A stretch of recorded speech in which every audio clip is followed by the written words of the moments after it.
Week 5 of the NFL regular season wrapped up last night as the Raiders beat the Packers 17-13 in a battle between the two defenses. Joining us now with more is our good friend, CBS News special correspondent James Brown. JB is also the host of the NFL Today on CBS.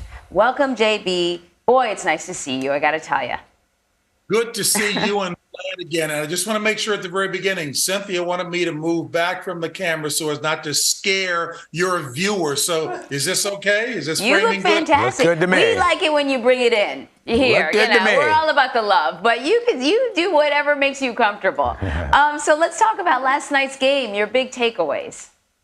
So as Jen Leeser, my producer, and I were discussing it, as far as last night's game is concerned, look, not a thriller by offensively oriented perspectives, if you will. It was a defensive battle. Give a lot of credit to Max Crosby, the defensive end of the Raiders. The announcers had it correct. They called him a game wrecker. Now, I know most fans want to see plenty of points scored, but there are three phases of the team. There's offense, defense, and special teams, and defense got it done. I'll close with this note. Many people were looking to get a first-time look at Jordan Love. He's not a rookie. This is his third year. He apprenticed under Aaron Rodgers with Green Bay. Look, he was under the big lights, had a pedestrian game, threw 3 interceptions, but the young man is talented. They like him a lot. He is going to be okay. Now let's hope that he's got in his arsenal resiliency and to overcome a game that wasn't a great one for him, but a good talent indeed. So, JB, let's take a look at some of the other storylines popping up. The Patriots' woes, the Jets' revenge game, and the Steelers' defense sealing another game. What are you seeing from these three teams specifically? So, Vlad, when I talk about the Patriots, who would have thunk it that a team that is one of the winningest franchises in NFL history, Bill Belichick, when he took over in 2000, only 3 times did his team not figure in postseason play. They've been to the Super Bowl 9 times, have won it 6 times, but you go to Gillette Stadium now, and they are just a woeful team. Who would have thunk to hear boos cascading through the stadium there in Foxborough? It is tough. Mac Jones, their quarterback, is really struggling right now. They just are not a very good team. I'm certainly hoping, because Bill Belichick and Robert Kraft together, look, you can't excuse Tom Brady in this picture as well. They are really struggling. I'm hoping that brain trust can get things turned around there, because it will be a nice ending to what is a great legacy. As far as the Jets are concerned, look, let me be clear. I'm really happy to see that they have been playing well. You guys know in New York City, they being the Jets, they have been skewered by the press because, once again, anticipation was high. Aaron Rodgers gets hurt.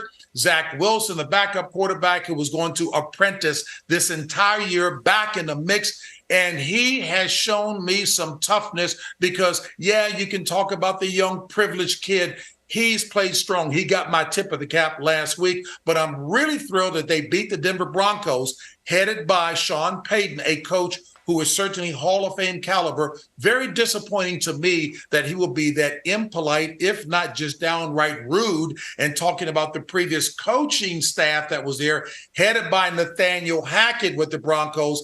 Hackett is now with the Jets.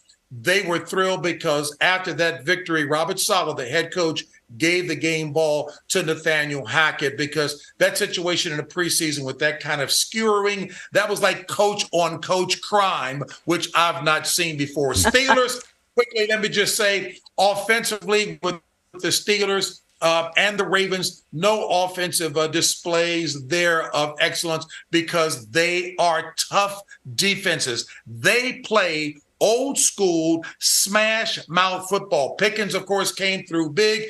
Look, TJ Watt is just awesome. You're looking the quarterback there. They're fired up about it, but that was a low scoring game. But that's been the way it's been for the recent past. Their last 6 meetings, the games were decided by 5 points or less. This one, a Steelers win that they didn't take the lead until about 1 minute and 17 seconds left in the game, because it was a defensive battle. Oh, by the way, let me say congratulations to TJ Watt, who is the brother of our new colleague on the NFL Today, JJ Watt. He is having a Defensive Player of the Year candidate kind of season. Okay, you earlier mentioned last week's tip of the cap. Who gets it this week? I'm going to go with Jamar Chase, the outstanding receiver with the Cincinnati Bengals. They have been struggling, but they're back in the thick of it. Yeah, the record is only 2-3, but Jamar Chase, boy, did Anne Marie approve of that photo? I love that photo. So my tip of the cap goes to Jamar Chase. You know what? He was frustrated because he wasn't getting the ball a lot. And when the press asked him last week, what's the deal? Are you open? And he said in an indelicate way that I won't repeat, I am always bleeping open. Well, he was last week. He was targeted 19 times, 15 catches. That is a franchise record, and 3 touchdowns, 192 yards.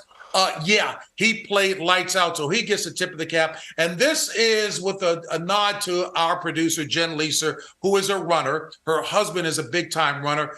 Kelvin Kiptum, the marathoner who's only 23 years of age. Anne-Marie and Vlad, he competed in only his 3rd marathon. And in the Chicago one, he ran a time of 2 hours and 35 seconds. Oh, my God. Yes. So he is that far away, like a whisker, from going under 2 hours in a marathon. Look, Jen Leeser has qualified to run in the New York Marathon. She ran a half marathon last week, and the announcer came over the speaker while they were running to say Kiptum's record would be one.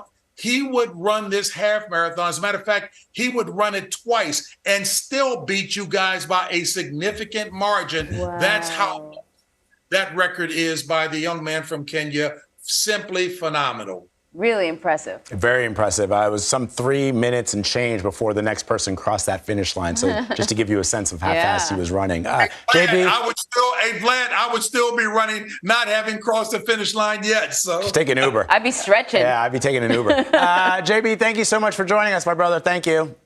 Love you guys.